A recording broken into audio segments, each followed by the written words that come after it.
नमस्कार दोस्तों, मैं डॉक्टर दीपक सिंह बादल आप सभी के मध्य में हिंदी साहित्य का इतिहास से हिंदी गद्य साहित्य का उद्भव और विकास विषय को लेकर आपके समक्ष उपस्थित हूँ।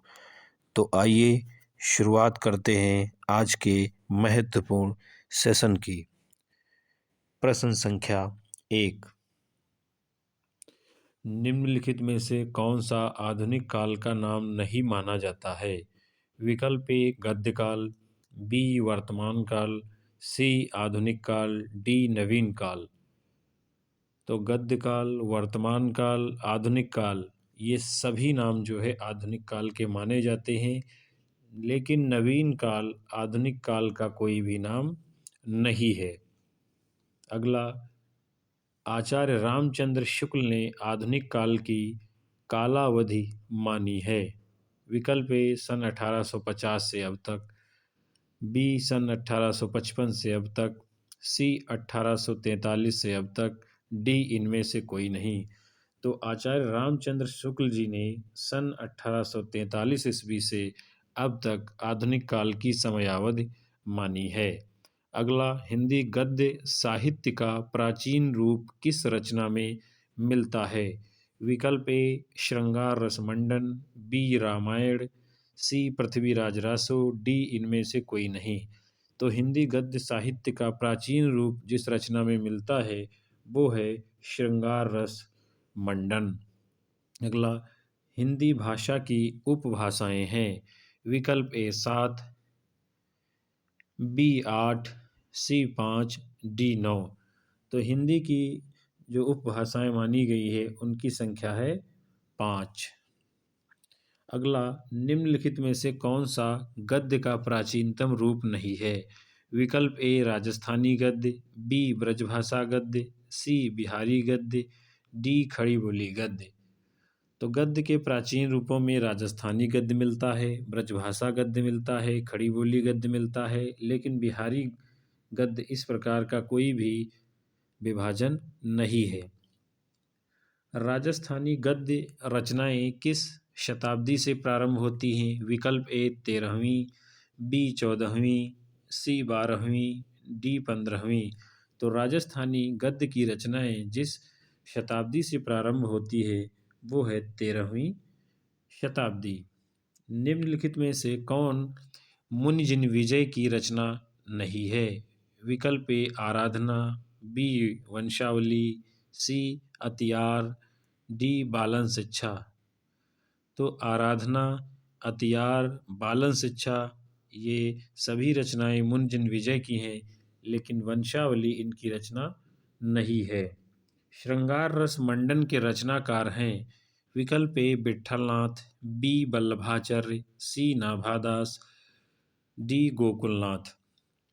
तो श्रृंगार रस मंडन रचना के रचनाकार गोस्वामी विट्ठलनाथ जी हैं, जबकि अष्टयाम की रचना नाभादास ने की है और 84 वैष्णवन की वार्ता, 252 वैष्णवन की वार्ता रचना गोकुलदास ने की है। कौन गोकुलनाथ की रचना नहीं है? 84 वैष्णवन की वार्ता, 252 वैष्णवन की वार्ता, नासकेतोपाख्यान, डी इनमें से कोई नहीं। तो 84 वैष्णवन की वार्ता, 252 वैष्णवन की वार्ता ये दोनों रचनाएं गोकुलनाथ जी की हैं, जबकि नासकेतोपाख्यान सदल मिश्र की रचना है। किस विद्वान ने पद्म पुराण का भाषा अनुवाद किया है? विकल्प ए पंडित दौलत राम, बी राम प्रसाद निरंजनी ने, सी लल्लू लाल ने, डी इनमें से कोई नहीं। तो जिस विद्वान ने पद्म पुराण का भाषा अनुवाद किया है वो है पंडित दौलत राम, जबकि भाषा योग वशिष्ठ राम प्रसाद निरंजनी की बड़ी ही प्रसिद्ध रचना है। कवि गंग किस मुगल बादशाह के दरबारी कवि थे? विकल्प ए शाहजहां, बी अकबर, सी जहांगीर, डी हुमायूं। तो कवि गंग जिस मुगल बादशाह के दरबारी कवि थे उसका नाम है अकबर। खड़ी बोली गद्य की प्रथम रचना मानी जाती है। विकल्प ए जटमल गोरा बादल की कथा, बी कविगंग चंद छंद वर्णन की महिमा, सी लल्लू लाल प्रेम सागर। तो खड़ी बोली गद्य की जो प्रथम रचना मानी जाती है, गोरा बादल की कथा जटमल, चंद छंद वर्णन की महिमा कविगंग, ये दोनों रचनाएं खड़ी बोली गद्य की प्रारंभिक रचनाएं और प्रथम रचनाएं मानी जाती हैं। ब्रजभाषा गद्य के उद्भव व विकास के साथ आरंभ होता है, यानी इसका समय कब से है। तो ब्रजभाषा गद्य के उद्भव और विकास की जो समय सीमा है वो है 1350 ईस्वी। निम्न किस पंथ की रचनाओं में ब्रजभाषा गद्य साहित्य की प्रारंभिक रचनाएं मिलती हैं? विकल्प ए कबीरपंथी, बी गोरखपंथी, सी वैष्णवपंथी, डी शैवपंथी। तो जिस रचनाओं में ब्रजभाषा गद्य की साहित्य की प्रारंभिक रचनाएं मिलती हैं उस पंथ का नाम है गोरख पंथ। खड़ी बोली गद्य साहित्य की प्रामाणिक रचनाएं कब से प्राप्त होती हैं? विकल्प ए 16वीं शताब्दी, बी 18वीं शताब्दी, सी 17वीं शताब्दी, डी 19वीं शताब्दी। खड़ी बोली गद्य साहित्य की प्रामाणिक रचनाएं जब से प्राप्त होती हैं वो है 17वीं शताब्दी। खड़ी बोली गद्य किस शताब्दी में ब्रजभाषा के प्रभाव से मुक्त हो गया? विकल्प ए 19वीं शताब्दी, बी 18वीं शताब्दी, सी 16वीं शताब्दी, डी 20वीं शताब्दी। तो खड़ी बोली गद्य जिस शताब्दी में ब्रजभाषा के प्रभाव से मुक्त हुआ वो है 19वीं शताब्दी। अगला, खड़ी बोली नामकरण के पीछे क्या तर्क दिया जाता है? विकल्प ए खरा होने के कारण, बी ब्रजभाषा की अपेक्षा कर्कश होने के कारण, सी खाड़ी देश की भाषा के कारण। तो खड़ी बोली नामकरण के पीछे जो तर्क दिया जाता है वो है खरा होने के कारण तथा ब्रजभाषा की अपेक्षा कर्कश होने के कारण। विकल्प ए और बी दोनों सही हैं। अगला, खड़ी बोली का एक और नाम भी था। विकल्प ए आधुनिक बोली, बी दक्षिणी हिंदी, सी लश्करी हिंदी, डी उत्तरी हिंदी।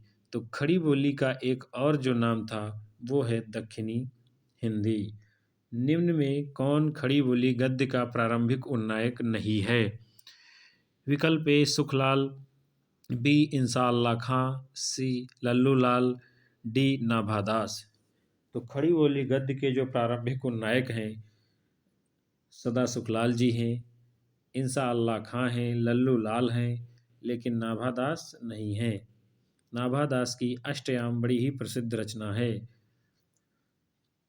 निम्न में कौन खड़ी बोली गद्य का प्रारंभिक उन्नायक है? विकल्प ए बैकुंठमणि मिश्र, बी सुरत मिश्र, सी लाला हीरा लाल, डी सदल मिश्र। तो निम्न में खड़ी बोली गद्य के जो प्रारंभिक उन्नायक हैं वो हैं सदल मिश्र। कलकत्ता के फोर्ट विलियम कॉलेज के शिक्षक थे A Lallu Lal, B Sadal Mishra, C Inshallah Khan, D A B दोनों। तो कलकत्ता के फोर्ट विलियम कॉलेज के जो शिक्षक थे यानी भाषा के मुंशी पद पर आसीन थे वो है लल्लू लाल और सदल मिश्र, अर्थात ए और बी दोनों विकल्प सही हैं। भाषा योग वशिष्ठ के रचनाकार हैं। विकल्प ए राम प्रसाद निरंजनी, बी कविगंग, सी पंडित दौलत राम, डी दयानंद। तो भाषा योग वशिष्ठ के जो रचनाकार हैं वो हैं राम प्रसाद निरंजनी। अगला, निम्नलिखित में से कौन सा कथन असत्य है? प्रारंभिक हिंदी गद्य के विकास में ईसाई सहायक हैं, बी खड़ी बोली गद्य के विकास में अंग्रेजों का सहयोग, सी लल्लू लाल के गद्य पर ब्रज भाषा का प्रभाव, डी उपरोक्त में से कोई नहीं। तो प्रारंभिक हिंदी गद्य के विकास में ईसाइयों का सहायक होना बिल्कुल सही बात है। लल्लू लाल के गद्य पर ब्रजभाषा का प्रभाव यह भी सही है, लेकिन जो असत्य कथन है बी खड़ी बोली गद्य के विकास में अंग्रेजों का सहयोग। अगला, कलकत्ता में फोर्ट विलियम कॉलेज की स्थापना कब हुई? विकल्प ए 1790 में, बी 1800 ईस्वी में, सी 1795 में, डी 1810 ईस्वी में। तो कलकत्ता में फोर्ट विलियम कॉलेज की स्थापना सन 1800 ईस्वी में हुई है। खड़ी बोली गद्य के विकास में सहायक संस्था थी। ए ईसाई मिशनरियाँ, बी ब्रह्म समाज, सी थियोसोफिकल सोसाइटी, डी उपरोक्त सभी। तो खड़ी बोली गद्य के विकास में जो सहायक संस्था थी, ईसाई मिशनरियाँ भी थी, ब्रह्म समाज भी था, थियोसोफिकल सोसाइटी भी थी, अर्थात उपरोक्त सभी कथन सत्य हैं। फिर है खड़ी बोली के गद्य के विकास में सहायक नहीं रही है। विकल्प ए रामकृष्ण मिशन, बी प्रार्थना समाज, सी आर्य समाज, डी पंडित दौलत राम। तो खड़ी बोली गद्य के विकास में रामकृष्ण मिशन, प्रार्थना समाज, आर्य समाज ये सभी संस्थाएं सहायक रहीं, लेकिन पंडित दौलत राम का खड़ी बोली गद्य के विकास में कोई योगदान नहीं रहा है। आधुनिक कालीन साहित्य की प्रवृत्ति क्या नहीं है? विकल्प ए राष्ट्रीय भावना का विकास, बी सामाजिकता की भावना, सी जनवाणी का महत्व, डी नारी का मानसल नक्शिक वर्णन। तो आधुनिक कालीन साहित्य की जो प्रवृत्ति है, राष्ट्रीय भावना का विकास, सामाजिकता की भावना, जनवाणी का महत्व, लेकिन नारी का मानसल नक्शिक वर्णन, ये आधुनिक कालीन साहित्य की प्रवृत्ति नहीं रही है। बैताल पच्चीसी के रचनाकार कौन हैं? विकल्प ए हीरालाल, बी सूरत मिश्र, सी नाभादास, डी गोस्वामी हरिराम। तो बैताल पच्चीसी के रचनाकार सूरत मिश्र जी हैं। लल्लू लाल कहाँ के निवासी थे? विकल्प ए आगरा, बी कलकत्ता, सी बनारस, डी दिल्ली।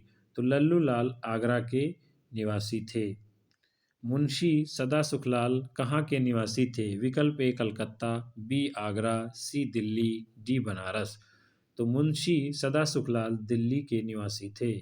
हिंदी का पहला समाचार पत्र किस स्थान से प्रकाशित हुआ? विकल्प ए कलकत्ता, बी दिल्ली, सी बनारस, डी इलाहाबाद। तो हिंदी का पहला समाचार पत्र कलकत्ता से प्रकाशित हुआ था, जिसका नाम है उदंत मार्तंड। हिंदी का पहला समाचार पत्र किसे माना जाता है? विकल्प ए उदंत मार्तंड, बी प्रजा हितैषी, सी प्रताप, डी विप्लव। तो हिंदी का जो पहला समाचार पत्र माना जाता है उसका नाम है उदंत मार्तंड। किसकी भाषा पर पांडित्य का प्रभाव शुक्ल जी मानते हैं? विकल्प ए इंशा अल्लाह खां, बी सदल मिश्र, सी सदा सुखलाल, डी लल्लू लाल।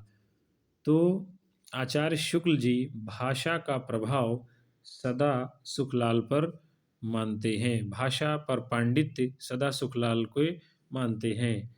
आगरा से प्रकाशित प्रजा हितैषी पत्र के संपादक कौन थे? विकल्प ए बनारसी दास चतुर्वेदी, बी गणेश शंकर विद्यार्थी, और सी है श्री कृष्ण पालीवाल, डी है राजा लक्ष्मण सिंह। तो इसका सही उत्तर है राजा लक्ष्मण सिंह। उत्तर भारत में नवजागरण का आरंभ किस प्रदेश से हुआ? विकल्प ए बिहार से, बी पंजाब से, सी उत्तर प्रदेश से, डी बंग प्रदेश से। तो उत्तर भारत में जो नवजागरण का आरंभ होता है वो बंग प्रदेश से माना जाता है। सत्यार्थ प्रकाश के रचनाकार कौन है? विकल्प ए कबीर, बी दयानंद सरस्वती, सी तुलसी, डी इनमें से कोई नहीं। तो सत्यार्थ प्रकाश के रचनाकार दयानंद सरस्वती जी हैं। लखनऊ के नवाब सआदत अली खां के दरबारी साहित्यकार थे। विकल्प ए इंशा अल्लाह खां, बी लल्लू लाल, सी सदल मिश्र, डी इनमें से कोई नहीं। तो लखनऊ के नवाब सआदत अली खां के दरबारी जो साहित्यकार थे वो थे इंशा अल्लाह खां। सुख सागर किस पुराण के अंश से संबंधित है? विकल्प ए भागवत पुराण, बी विष्णु पुराण, सी गरुड़ पुराण, डी शिव पुराण। तो सुख सागर जिस पुराण के अंश से संबंधित है उसका नाम है विष्णु पुराण। कुतुब शतक की रचना किसने की है? ए कविगंग ने, बी सदा सुखलाल ने, सी इंसा अल्लाह खां ने, डी लल्लू लाल ने। तो कुतुब शतक की रचना जिन्होंने की है वो है कवि गंग। ब्रजभाषा गद्य साहित्य किस रूप में मिलता है? विकल्प ए अनूदित, बी टीकात्मक, सी पद्य प्रधान, डी ये सभी। तो ब्रजभाषा गद्य साहित्य जिन रूपों में मिलता है वो अनूदित भी मिलता है, टीकात्मक भी मिलता है, पद्य प्रधान भी मिलता है, अर्थात ये सभी विकल्प सभी हैं। दक्षिणी खड़ी बोली का प्रामाणिक रूप किस समय प्राप्त होता है? विकल्प ए सन 1580 ईस्वी, बी सन 1585 ईस्वी, सी सन 1600 ईस्वी, डी सन 1620 ईस्वी। तो दक्षिणी गद्य का प्रामाणिक रूप सन 1580 ईस्वी से प्राप्त होता है। दक्षिणी खड़ी बोली गद्य साहित्य में किस धर्म के सिद्धांत मिलते हैं? विकल्प ए हिंदू धर्म के, बी सूफी धर्म के, सी मुस्लिम धर्म के, डी ईसाई धर्म के। तो दक्षिणी हिंदी खड़ी बोली गद्य के साहित्य में सूफी धर्म के सिद्धांत मिलते हैं। तो दोस्तों, आधुनिक काल के अंतर्गत हिंदी गद्य का उद्भव और विकास के विषय के प्रश्नों की श्रृंखला यहीं पर समाप्त होती है। आशा करते हैं कि आपको ये सेशन पसंद आएगा, और यदि आपको पसंद आए तो कृपया लाइक, शेयर, कमेंट करना बिल्कुल ना भूलें। यदि आप हमारे चैनल पर अभी तक नए हैं तो तुरंत चैनल को सब्सक्राइब कर बेल आइकन दबा लें, ताकि आपको आगे आने वाली कक्षा समय पर मिलती रहे। तब तक के लिए धन्यवाद। नमस्कार।